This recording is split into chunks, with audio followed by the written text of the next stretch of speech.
Hi there, it's Llarold, and today I'm going to be talking about patch 10.1.7, which just dropped a handful of hours ago from the time that I'm recording this. I really have 5 things that I want to talk about that have been added to the game in this patch, and I'm just going to start with, first things first, Dreamsurges. Dreamsurges are a zone-wide event that lasts about a week. I guess an entire week. Basically, one of the 4 main zones of the Dragon Isles, either the Waking Shores, Anaran Plains, Azurspan, or Thaldraszus, will be chosen to be the site of the Dream Surge.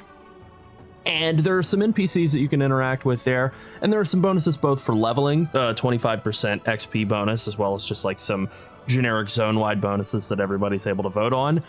But also some catch-up gear that you're able to buy from some vendors there. So let's, I've flown away from where the Dream Surge is actually taking place, or where the icon is, so that you could see this cool little pod icon. But let's actually fly over there and talk to those NPCs. And they are a couple of dudes who are a real blast from the past. If you played Classic WoW and done any like Wailing Caverns, or kind of just any interaction with druids in vanilla, if you can remember that far back. Or from Classic just a couple years ago, you'll recognize Archdruid, Hamul, Rune, Totem, and Neralex.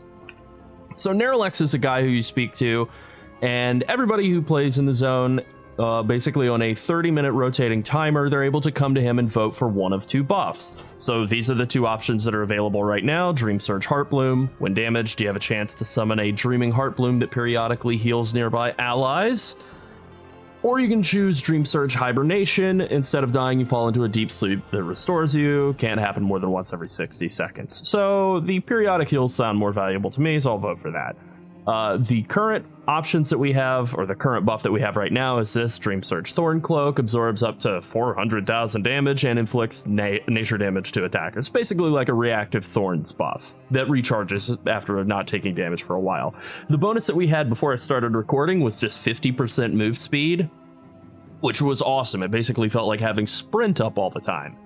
In addition to this, you have a 25% XP bonus while you're in the zone. Obviously that's worthless if you're max level, but if you're leveling, that's pretty good. It does make it so that you kind of have this incentive to do all the side quests, all the story quests, whatever, in the zone that is Dream Surged for the week if you're leveling up a character. And this is something that'll, presumably be in the game forever, certainly be in the game for the rest of the expansion.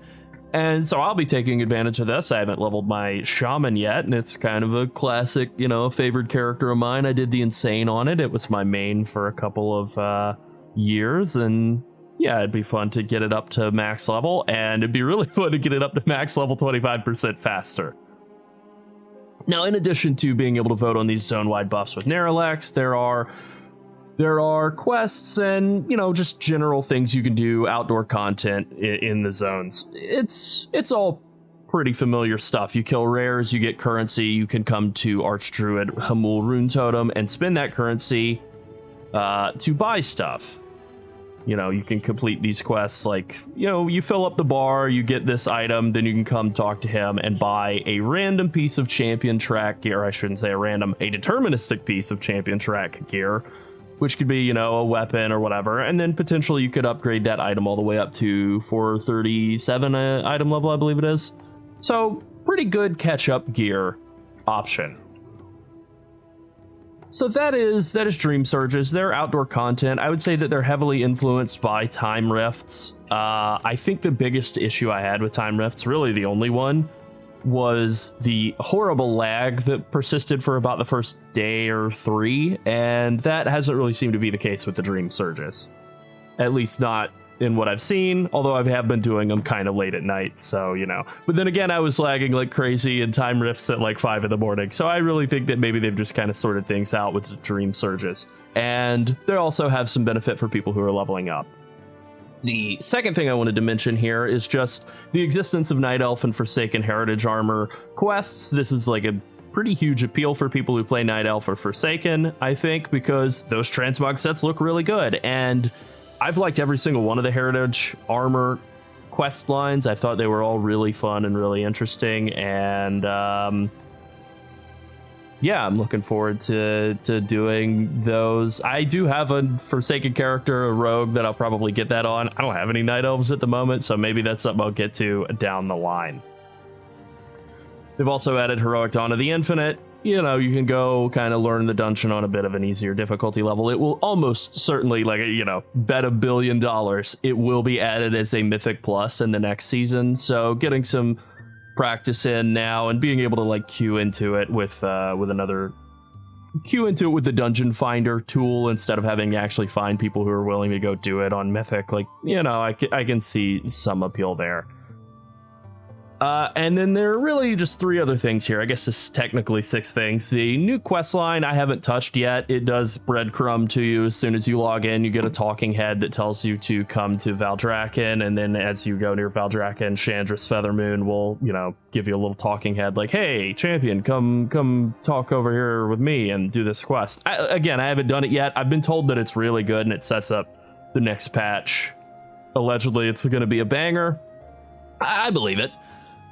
The other 2 things I really wanted to mention, I'll start with the last one, is the Eastern Kingdoms Cup. Now, I already did the Kalimdor Cup, which was up for the last 3 weeks. In Kalimdor, it's just a dragon riding racing event, and now there's one in Eastern Kingdoms, 16 races across the Eastern Kingdoms, and if you do them all, you will get the Eastern Kingdoms Racer title. I think I have the Kalimdor Racer. Nope, I'm Salty Llarold. Well, we're going to change that.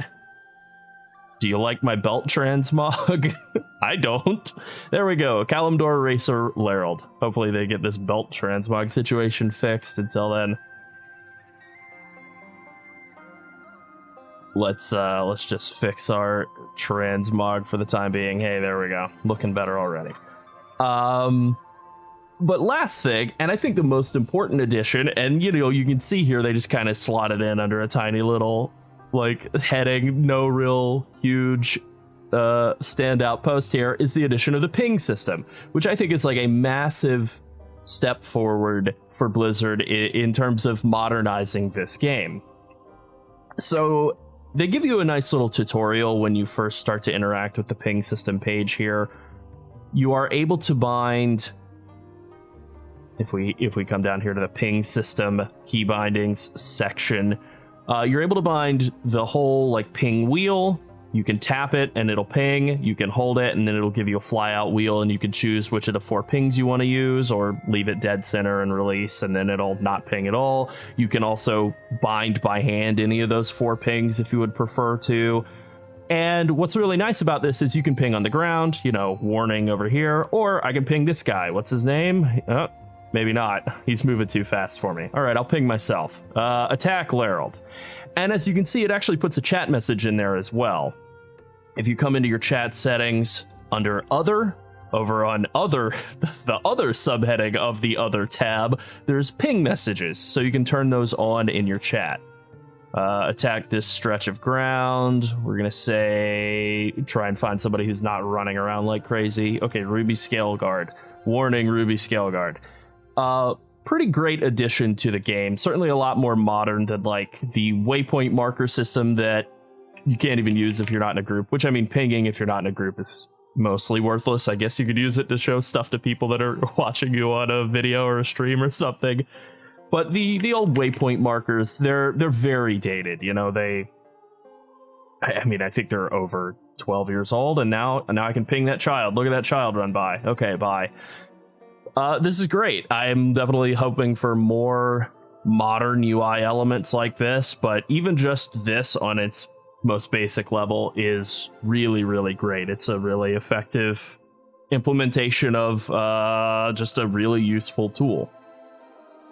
And I think that's about it. I don't think there's really anything else I want to talk about with this patch. There was a surprisingly limited number of class changes. There were some changes to healers, most notably Resto Druid and Mistweaver Monk. Don't play either of those. Don't really have any strong opinion on them.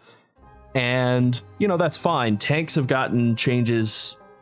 I think, frankly, the tank changes happened all in hotfixes before this. And so I am planning to do, like, literally as soon as I finish recording this, I'm going to do kind of a tank change roundup. So look forward to that, I guess, tomorrow. All right. That's it. Thanks for watching. Bye.